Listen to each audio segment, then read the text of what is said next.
sa ating mga sili, yung labuyo at saka mais. Yung una nating video ay noon yung may sili din at saka may mais. Ang pinagkaiba lang dito ay meron po tayong tanim na sili sa gitna ng ating mais. Kaya ang ganda ng purpose nito at yung ginawa natin sa yung malayo sa ano na sili to sili tsaka mais. Ganda. Hindi masyadong mainitan ang ating sili. Yun. Kaya ito ang ating ipapakita yung mga diskarte ko sa pagtatanim. Mas okay to itong magsugal kumpara sa ibang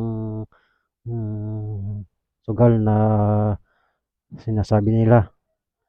Kahit orag susukot no isot ti pagsiatan na, di ba? So, eto.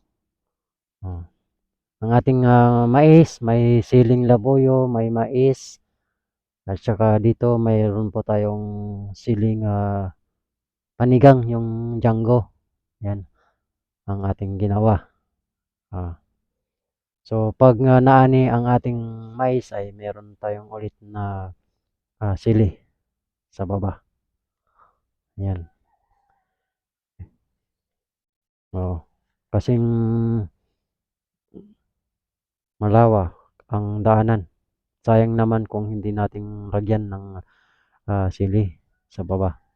So, diskarte lang kailangan. Pag nung nakaraan na presyo ng ating siling Django ay walang presyo, mababa. So, siguro makipagsapalaran tayo para baka may biglang presyo sa buwan ng April at saka Mayo.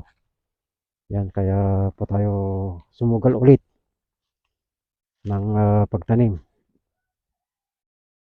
Yan. Sana nagustuhan nyo ang ating pinakita ng mga ginagawa ko, mga diskarte sa mga pagtatanim.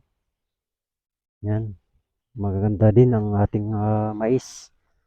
Yan, malalaki din. Ang aking mais ay yung 6410, yung NK. Ayan. So, sana share nyo ulit itong ating video at mag-subscribe na rin para updated kayo sa aking mga ginagawang video. Ang dami ng hinog. Yan. Maraming salamat po sa inyong panonood. Bye-bye.